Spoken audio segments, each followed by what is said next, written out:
So we could look at active squat and say, if we saw that he had give a really poor looking squat for me, just for an example, if you're capable of doing that. Yeah, so if we see he has a limited range of motion, he can't get to a certain depth, or the knees are coming in, we would look at it from the floor, which is what we did earlier this morning. So we're assessing an active squat versus the passive squat. We're going to put him on his back, have him do a hip flexion, see if he has a range of motion. Now, just for the sake of that conversation, if someone was really poor standing on their active squat, whether they had a hard time getting to a certain depth, they were kind of like a baby giraffe, and their legs were all over the place. And then I have them do it on the floor. So let's lay on your back on the floor. So say they only got to a certain depth before I was like, oh, we don't have any more. But then I have them lay on their back, and I say, okay, let's bend both knees and then bring them up as far as you can to your chest, and they hammer it home here. What does that give us as far as information? So if they're poor standing, it's like oh my God, like what's happening? But then they come down here and they demonstrate that, because what is that position he's showing us right here? It's a pretty deep squat. I mean, I want his toes up a little bit so he gets a little more dorsiflexion. I could also play around with width here and see if he gets a little bit more. But if it's poor standing and it's great here, is it a mobility issue? Motor control, exactly. And that is an important distinction to make, because I have found in my own experience, a lot of fitness professionals tend to bark up the wrong tree when it comes to mobility. And I kind of alluded to this yesterday with the upper extremity stuff, like people smashing and thrashing and overstretching. Whereas if someone's really poor here, it's like, oh, it's a mobility issue. We got to work on hip mobility. And they hammer that home. But they show that they can do it well on the ground. It's not a mobility issue. It is motor control. It is novelty of owning that position. So what will we do as coaches? Cue them up. I mean, Dean showed you like the Drake squat, the supported squat. Like you can use your hands as a support. So that would be probably what their home base would be. Does that make sense? Now, if it was poor standing, and then we also saw that it matched here, then what we would probably think it was going to be. Sorry, but we can't squat. But maybe that could be a conversation. But what would we think that would be the case then?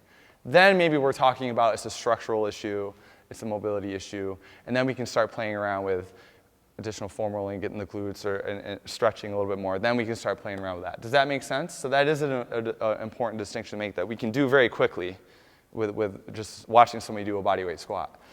Now, say you have an individual, let's stand back up, and we do the squared stance and it doesn't feel great. And then we say, okay, well, why don't we play around with just what feels comfortable to you? So instead of forcing them to square peg, round hole, symmetrical stance, which again, textbook technique doesn't really exist in real life, then I say, okay, just assume a stance that's normal to you. So go to your normal stance, what we did, and you're going to do your squat, and it probably feels better.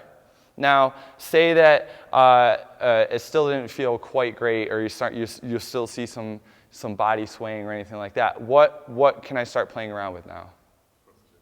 Foot position. This is very much a trial and error opportunity here. So this is where I would say, and I'm not going to put words in their mouth. They're going to let me know if it feels better, if it feels worse. But I'm just going to say, okay, let's point your right toe out a little bit more, and then do the same in squat for me. And I'm just going to say, better or worse, the same. More awkward. And do you normally use more of a symmetrical stance as far as? Yeah, point it out. Okay, so you pointed out, which that feels better than forcing you straight ahead. So that's a win right there automatically. Giving people a little leeway as far as like how much towing out they have. And if you do the hip scour, a lot of times it's probably going to match. I'm sure if we did it with him, we did it earlier as a group, but if I did it with him, it would probably show that he likes to have a little bit of a wider stance and a toe out stance.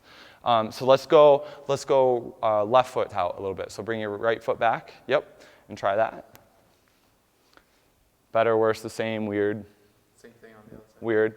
So then let's play around with staggered. So let's go one foot in front of the other. And you can still point your toes out. That's fine. You can play around with that. Better, worse, the same, weird. Weird. Oh, there was it? Let me see. From the side. Let me see. Slightly. that's an important note to make too. Like you're always coaching at 90-degree angles.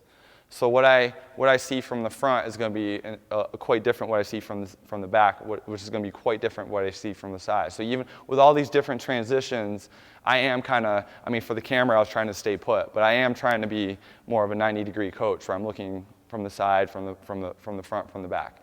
Let's do opposite staggered. So put that one back a little bit. Okay. There. How did that feel? That felt horrible, right? It looked horrible. I don't know if you guys saw it. I think you guys saw it too. I was like, that was a pretty big shift right there. So and that didn't feel great, right? Yeah.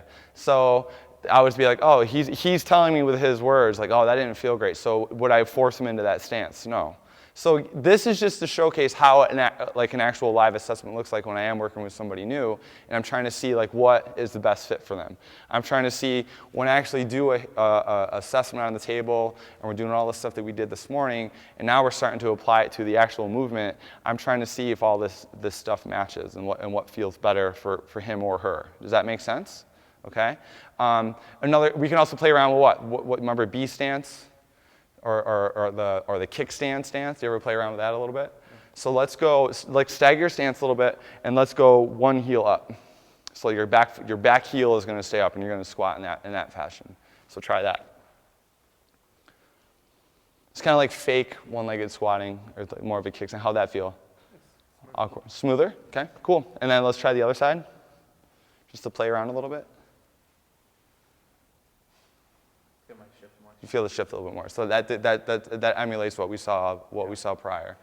So let's take a couple minutes and just practice that. So let's break off into our groups a little bit, and then and play around with staggerness with toes pointing out, toes pointing one way, left or right, and just see if you guys can see like what feels a little bit better. Start symmetrical, like do the textbook. Okay, do the squat. And then note how that feels, and then from there play around with varying your stances and your widths. Yes? When you have a new client, would you do the squat assessment with shoes off or shoes on? My preference is shoes off, just so I can actually see what their toes are doing as well. Because I mean, it's hard to teach the active foot and all that with shoes on, and I can't see what their toes are doing with their shoes on. So I usually always start with shoes off. Okay. Yep. Would you then from there cue them for their feet, or would you tell them to put their shoes on? So that's a good question. So we can also make a case that from that, is anyone? I know I've asked this question already. Who's taking the FMS? Okay. So what is the progression, or actually it's a regression? They go heels up. So I could say, okay, let's add your shoes and see if that improves it. And if it doesn't improve it there, I'll do a heel lift. And a lot of times you add the heel lift, what ends up happening is someone squat. It's like a magic trick. It's like, and then they say, then we can start making an argument, okay, maybe it's an ankle restriction, and then we work on that. So I am not opposed to peeling back the onion a little bit more, starting with shoes off, but then adding a heel lift, or just add their shoes on and see if you see an improvement. And a lot of times you're gonna see one. You know, Dean kind of alluded to it earlier when we talk about squat shoes. Like, what are they designed to help you do better? Squat. And I know there's some people that take the train of thought like, oh, if you wear squat shoes, you're feeding dysfunction, because if you can't do it barefoot and you put squat shoes on and it improves, like something's awry, you're feeding dysfunction. And I would just be like, honestly, if we're talking 3, 4, 5 sets of 5 on a squat, do we really think we're going to be causing irreparable harm by wearing a pair of squat shoes once or twice a week? You know, especially if they're doing their warm-ups barefoot, they're doing other stuff barefoot. Like, I'm a big proponent of barefoot training, not for the entire session, but all my warm-ups are done barefoot. You know, we're working on stuff outside of wearing a set of squat shoes. Yes? Some people just aren't ever going to get that ankle movement. Yeah, sometimes it's a genetic, they just pick the wrong parents. I mean, they have an Achilles tendon that's just not going to allow them to get that ankle dorsiflexion, so they're just going to wear squat shoes, and it's fine with me. I am definitely not anti-squat shoes. I wear squat shoes myself. Well, pins in your ankles, yeah, that would, no, cheater, wearing squat shoes. Yeah, and it's not a big deal. It really isn't. It's not a big deal. So let's do that. Let's pair up this. We need to spend a lot of time with the body weight stuff, but I want you to get a feel for how you coach somebody through like figuring out a stance that feels comfortable to them. And then we're going to add load. and then we're going to add a barbell, and we're all going to squat and get a chance to coach each other up. But let's do that for like maybe 5 or 10 minutes.